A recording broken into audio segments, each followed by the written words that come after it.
அனைவருக்கும் காலை வணக்கம். இன்றைக்கி நம்ம என்ன சமையல் பார்க்க போகிறோம் அப்படின்னா பீர்க்கங்காய் தோல் சட்னி. இந்த சட்னி துவையல் செய்கிறதுக்கு தான் என்னென்ன வேணும்னு சொல்லிட்டு பார்க்கலாம். பீர்க்கங்காய் தோல் நான் பெரிய வெங்காயம் கட் பண்ணி வச்சுருக்கேன், ஒரு வெங்காயம். நீங்கள் சின்ன வெங்காயம் இருந்தால் அதில் 10 சின்ன வெங்காயம் போட்டுக்கோங்க.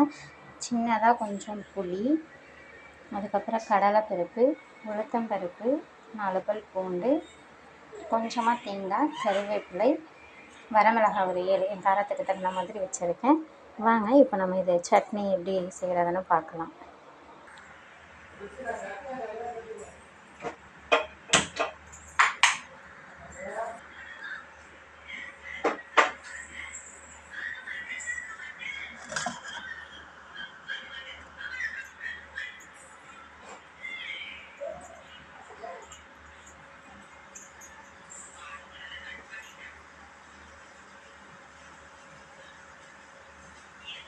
நல்லா அடுப்பு பற்ற வச்சு ஒரு வானலியை வச்சுருங்க.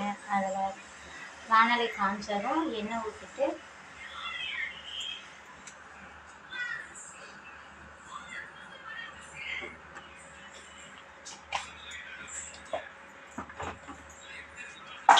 ஆயில் இது எல்லாத்தையும் வணக்கிற அளவுக்கு மட்டும் எண்ணெய் ஊற்றினா போதும். எண்ணெய் காய்ச்சதும் ஃபஸ்ட் வெங்காயம்,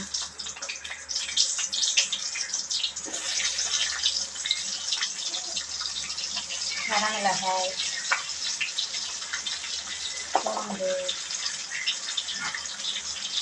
எல்லாத்தையும் போட்டு கட் பண்ணி வச்சுக்கணும்.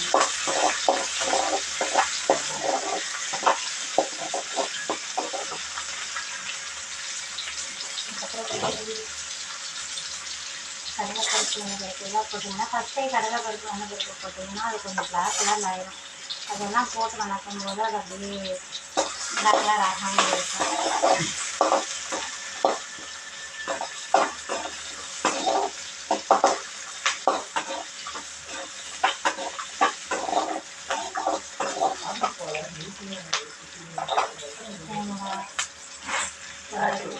தாளிக்கிறதுக்கு கருவேப்பிலை போட்டுக்கலாம். சட்னியில் கொஞ்சம் நல்லா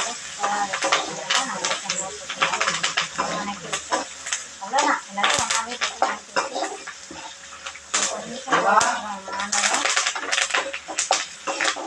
நம்ம அதுக்கப்புறம் ஒரு பீர்க்கங்காயோட தோல் போட்டுக்கலாம்.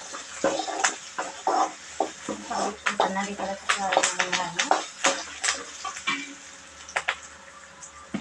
அதுக்கப்புறம் தோல் போட்டு நல்லா எல்லாமே இப்போ சுருங்கி வர அளவுக்கு நல்லா வதக்கணும்.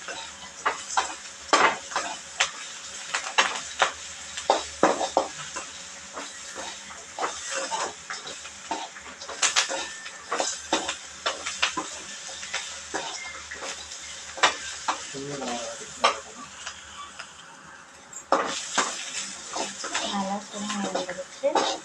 போதும். இதோடவே அடுப்பு ஆஃப் பண்ணிவிட்டு ஆற வச்சுட்டு உப்பு போட்டு அரைக்கணும். இப்போ இதை ஆறட்டும்.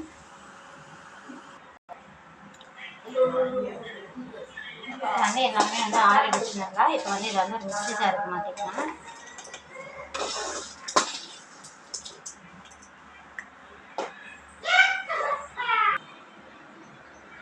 இப்போ இதுலேயே தேவையான அளவு உப்பு போட்டு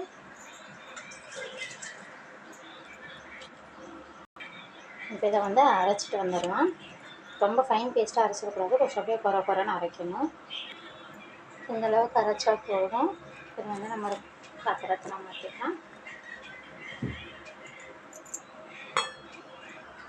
இப்போ இந்த சட்னிக்கு ஒரு தாளிப்பு கொடுத்துக்கலாம். தாளிக்கிறதுக்கு கொஞ்சமாக எண்ணெய்,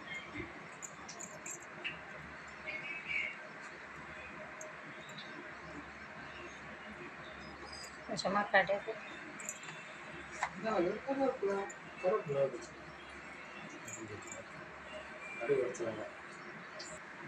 கடுகு வெடிச்சிருச்சு. இப்போ கருவேப்பிலை,